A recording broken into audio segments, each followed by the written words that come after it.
A questão volta a tratar sobre plano diretor. Inicialmente, nós apenas conversamos com o presidente da Câmara Municipal de Manaus, Bosco Saraiva. Mas agora nós vamos conversar com o relator do plano diretor, o vereador Elias Emanuel.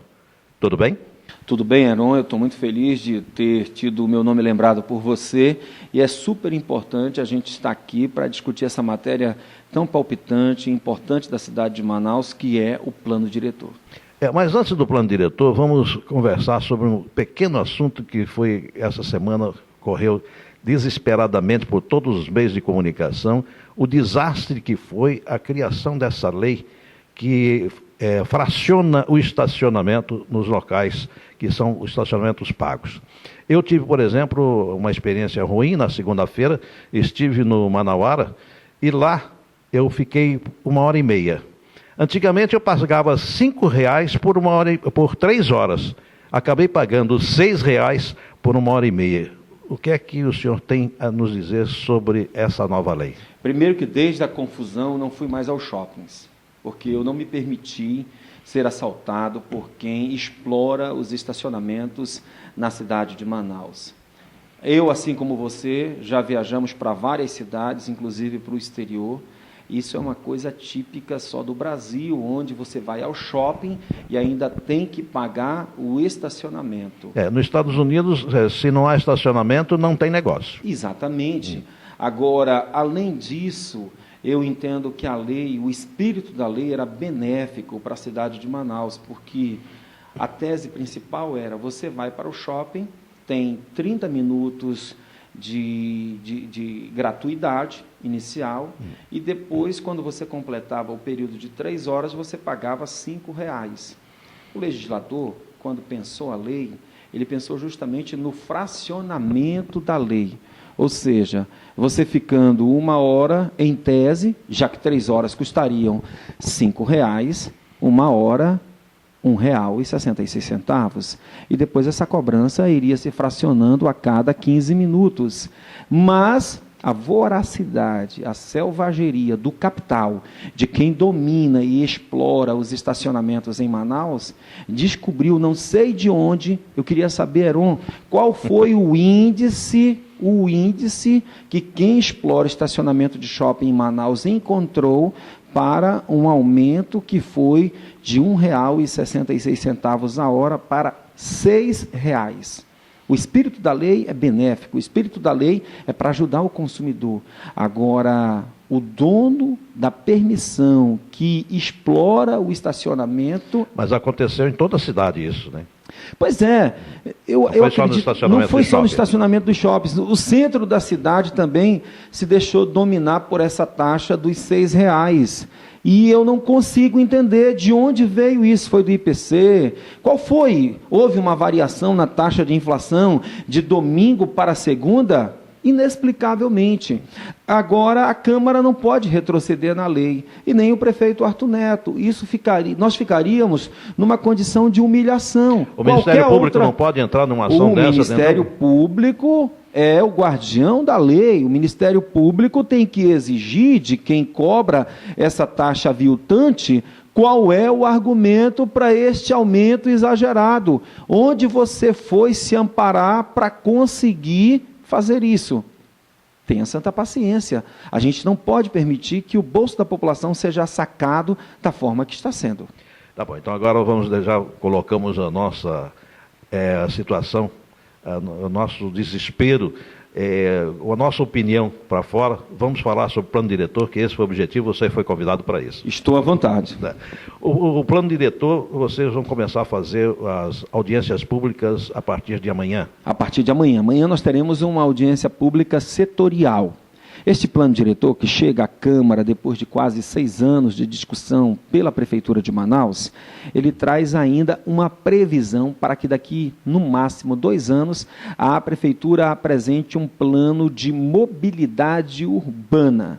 Portanto, a gente não tem o capítulo Mobilidade Urbana dentro desse conjunto de 7 leis que a Câmara está avaliando hoje.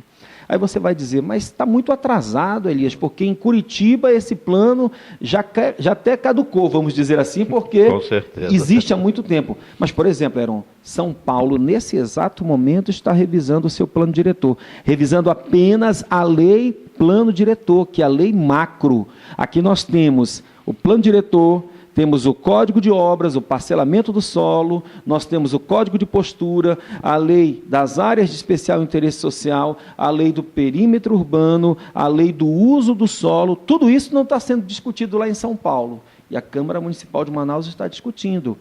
No conjunto de audiências que a Prefeitura fez, que já chega a 300 propostas de emenda estão colocadas aqui nesse documento. Existe um prazo para você entregar essa relatoria?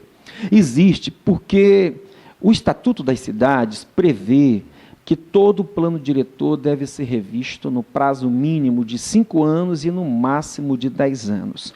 O atual plano diretor que nós temos, que é este aqui, numa edição de 2006, mas, na verdade, é uma lei de novembro de 2002, já chegou em 11 anos. Portanto, a gente já passou do prazo de validade para revisão. Há uma determinação judicial da Vara da Fazenda Pública, que no exato momento em que a Prefeitura protocolasse o novo projeto do plano diretor na Câmara, nós teríamos o prazo máximo de 6 meses para avaliação e votação total e a devolução da proposta já em forma de lei para o prefeito de Manaus. E esse projeto termina, esse prazo termina quando? Em novembro? O prazo estabelecido pela Justiça iria até metade, vai até a metade de fevereiro do ano que vem.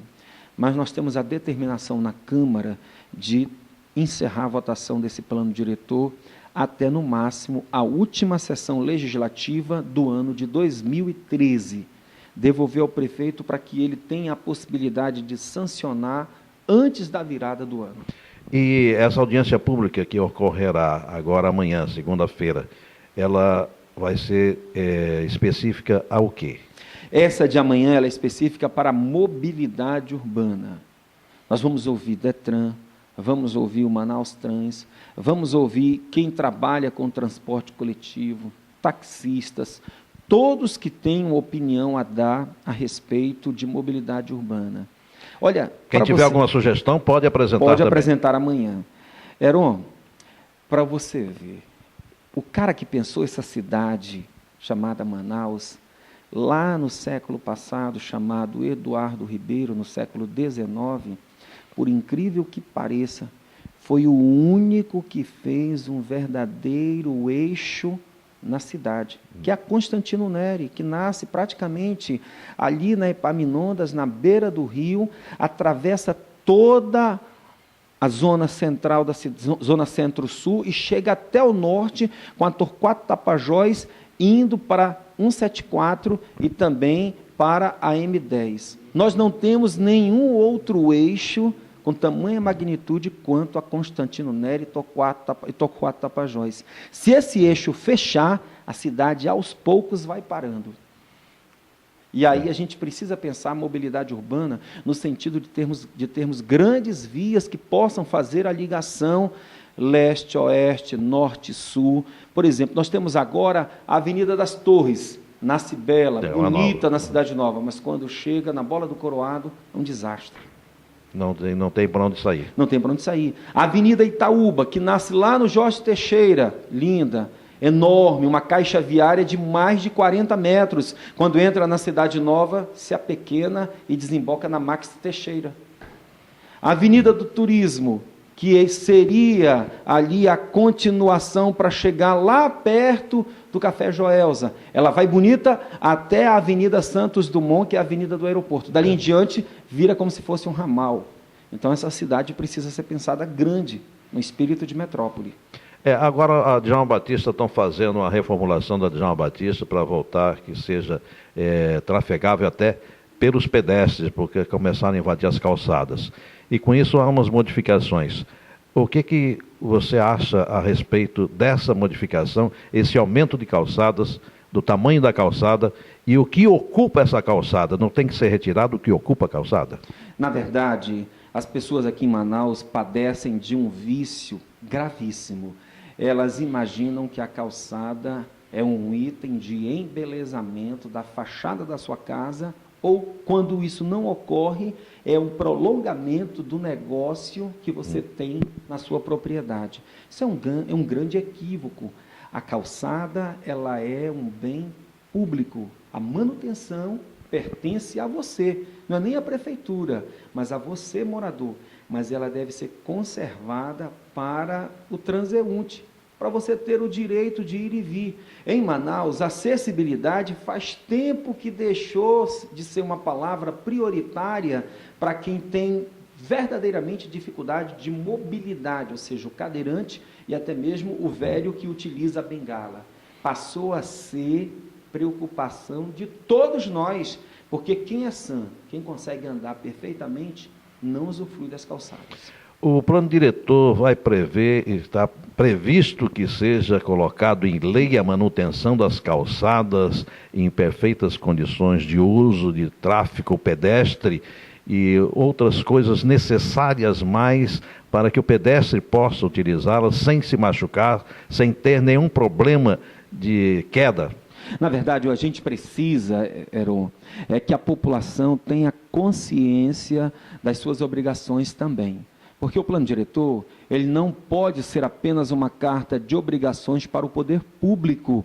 O plano diretor tem que ser também uma carta de obrigações para o cidadão. Ele tem que perceber, ele tem que acordar que ele tem que liberar o espaço que é público. A calçada é pública. O plano diretor diz que toda calçada tem que ter no mínimo 1,5 m e ser livre para o passeio público. E aí o cidadão vai e invade.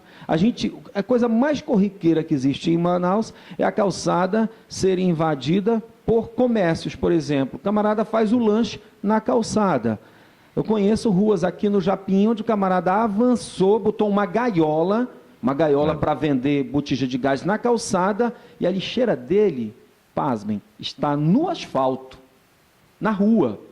Então, se o pedestre não tem nem a calçada na frente deste comércio, lá ele vai ter que andar no meio da rua, literalmente. E as mesas para o consumidor ficam no meio da calçada e quem está andando tem que passar pelo meio da rua. É verdade. E a gente tem um bar tradicional aqui em Manaus que tem esse modo de operar, não é verdade? É. Mas, por exemplo, há como utilizar a calçada com a permissão do serviço público. Ele tem como flexibilizar, né? As calçadas, a calçada do bar do Armando, na 10 de julho, é solo sagrado da intelectualidade da cidade, que ali comparece, né, para os seus momentos de boemia. Mas a gente também não pode transformar isso como uma regra em toda a cidade. Agora, nosso tempo é pequeno, eu gostaria que você desse alguma orientação mais ao nosso telespectador, porque eu acho que todos têm que participar do plano diretor para que no futuro ninguém venha reclamar disso. É isso? O meu ideal é que o plano diretor possa refletir nos próximos 10 anos a cidade que tanto nós sonhamos. Mas para isso, Heron, nós precisamos da sua participação e nós precisamos principalmente da sua participação que está nos assistindo. Não tem nenhum formulário, não tem nada que esteja tabulado, não. A sugestão tem que ser assim, assado, não. O importante é você dizer o que pensa, tentar contribuir. E daí que a proposta da Prefeitura chegou na Câmara com mais de 300 sugestões de mudança. Você também deve comparecer à Câmara no período de 17 de setembro a 8 de outubro. E se não puder ir, abra o endereço eletrônico da Câmara Municipal, lá você vai encontrar um box que tem plano diretor e você também vai encontrar um atalho para deixar a sua sugestão. Nós, da relatoria do plano diretor, vamos acolher a sua sugestão. Não se preocupe com a redação. Mas como tem que ser feita uma redação de emenda? Esse trabalho é nosso. Você tem que opinar, você tem que dizer o que pretende da cidade e como ela deve crescer. Muito obrigado. Obrigado. A questão é, você tem que participar, participe da elaboração do plano diretor, dê sua ideia, sua opinião. Se ela vai ser absorvida ou não, Não interessa. O que interessa é a sua participação.